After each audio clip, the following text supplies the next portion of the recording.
First at 4, Michigan Supreme Court has concerns about this judge in the Larry Nassar trial. We're going to dig into a new ruling on the former doctor's appeal. A new legal challenge today for the Oxford School District. The families of about 20 students are making demands that have nothing to do with money. We'll explain. Plus, here's Brett. Very pleasant weather across Metro Detroit. A cooler day, but it gets even cooler this weekend. We'll dive into that, plus the next chance for rain in just a bit. Here's Paula. It's a curious piano plopped in the most curious of places. I'll show you where a street piano has popped up with keys waiting to be tickled by anyone who dares. That's good. Live from downtown Detroit, Local 4 News First at 4 starts now. Good afternoon, everyone. I'm Sandra Ali in for Karen Drew. First at 4 today, former sports doctor Larry Nassar has now lost his final appeal to Michigan Supreme Court, but the court did have concerns about the judge in his case. Nassar's attorneys argued he was treated unfairly back in 2018. They focused on remarks from Judge Rosemarie Aquilina. You might remember she called Nassar a monster and also said she had just signed his death warrant during sentencing. The Supreme Court said it had concerns about her comments, but also noted the judge stuck to a sentencing agreement that was worked out by attorneys. Nassar has been convicted on several charges that grew out of the investigation into his abuse of female gymnasts, including gold medal winners. He's expected to spend the rest of his life behind bars. Dearborn police are asking for your help to try to find a man suspected of groping a woman at Walmart. Take a look at this photo here. Police just sent this to us. Back on June 2nd, they say this man inappropriately touched a woman who was shopping at the Walmart off Ford Road. There was a brief struggle. The man ran off. Investigators also sent this photo of a white crossover SUV they believe the man used to drive away. If you can help, call Dearborn Police, or you can call 1-800-SPEAK-UP if you want to leave an anonymous tip. Southfield police investigating a dangerous chain reaction. A car smashed into not one but two homes. Residents just couldn't believe what they saw and heard as it happened. We're told the driver actually drove down Alta Vista to Continental, slammed into a house and then into a neighboring house as well. Witnesses say an older man was behind the wheel and he thinks that his brakes may have failed. Right now the investigation continues. We know the driver was taken to the hospital. At last check, he was in stable condition. State police investigating a deadly crash on M14 at Beck Road in Plymouth. They say traffic was stopped at the time because of ongoing construction. A 37-year-old woman rear-ended one vehicle at a high rate of speed and also slid into the rear of a tractor trailer. That driver died.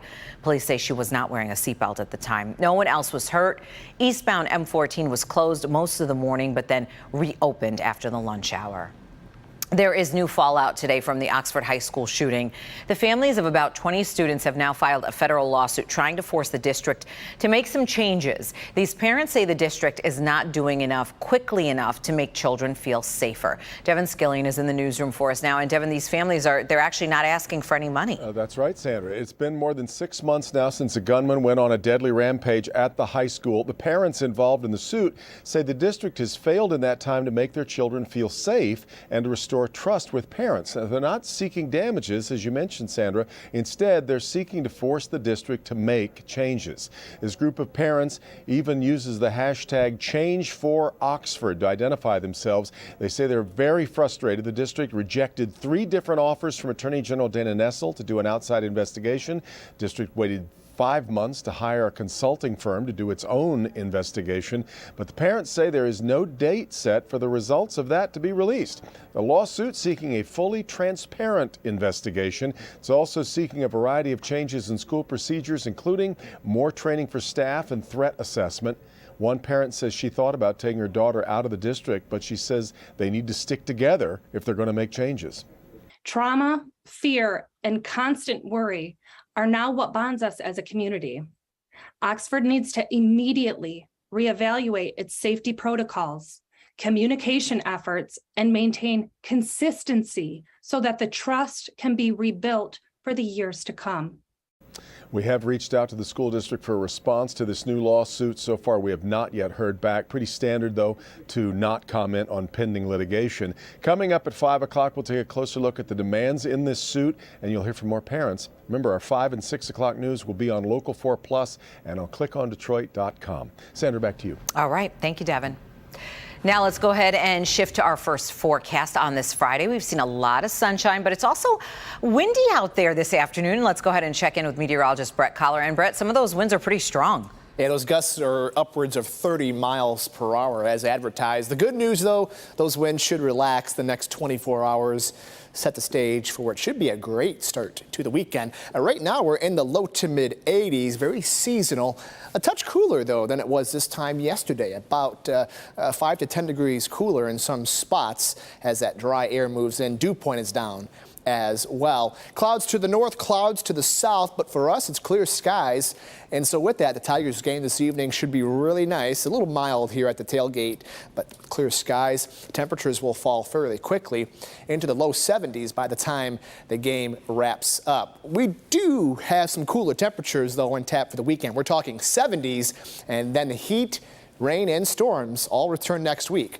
More on that in just a bit. All right, thank you, Brett. A third person has now died in a church shooting in Alabama, and we have new information on how the gunman was finally stopped.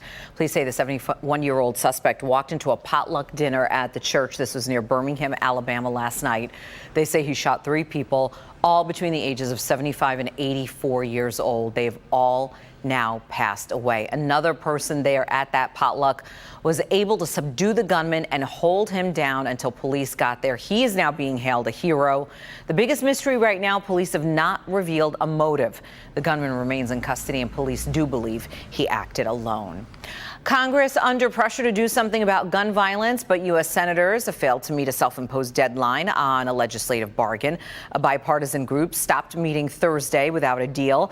They're apparently at odds over how to define abusive partners who could be barred from buying guns. And they're also arguing over details of so-called red flag laws, which would allow police to take guns away from people deemed to be a risk to themselves or others.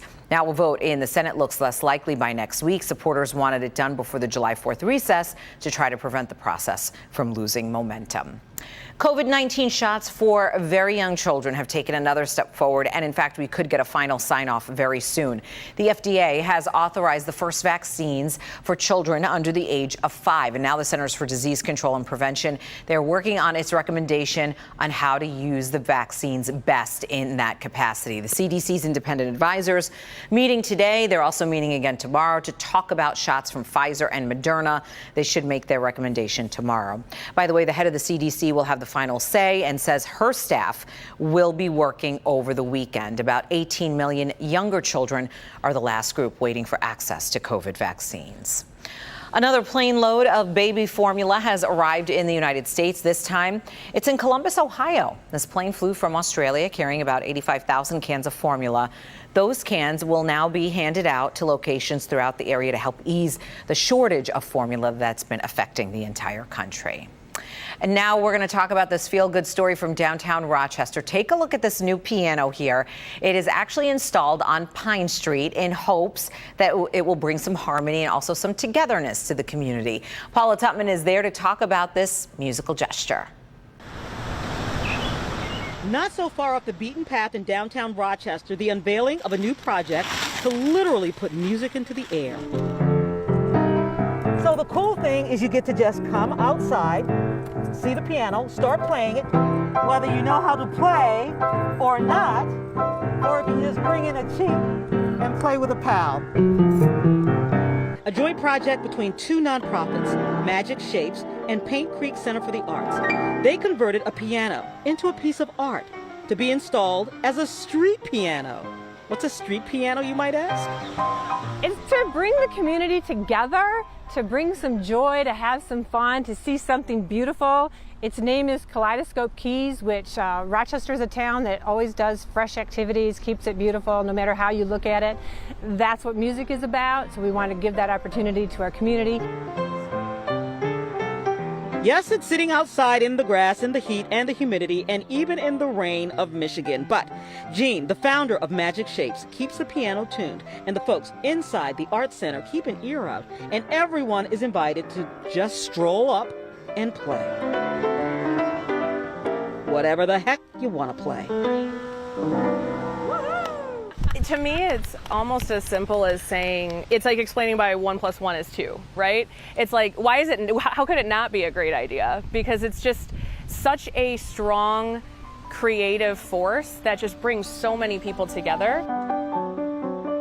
Young or old. Step up and play the piano no matter what your level is, no matter what your age is. Come and have fun, play some keys, bring your friends, bring your animals, have a beverage, and just play it. Expertly like Scott of the Piano Place in Troy, which actually donated the piano. Or just little kids who want to just stop by and show off their skills, or just make some noise. That's good. We do expect that it will take a little bit of wear given the Michigan weather, but we expect that it'll at least last a few months, that people can enjoy it for this summer. The idea is to simply infuse fun and music into the air, to take over and overwhelm. Stuff like that floating cottonseed, or the negative vibes in the air, or the unrest in our nation, and to just play. The piano will stay here, rain or shine, until it's not. And when the last key is tickled, it will simply be recycled and returned to the earth for a new idea to take root.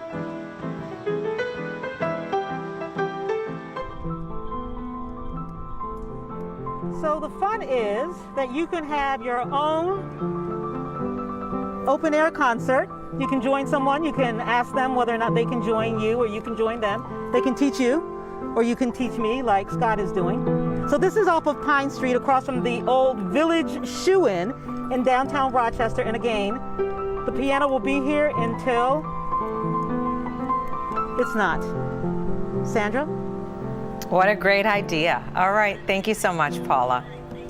Still ahead, more summer savings. We're going to talk about retailers ready to do battle when it comes to saving you money. We also have some dates that you will definitely want to put on your shopping calendar. We're going to have that. And also ahead, she's back. Dr. Deborah Birx used to be on TV all the time at the beginning of the COVID-19 pandemic. Why she'll be back in the spotlight next week.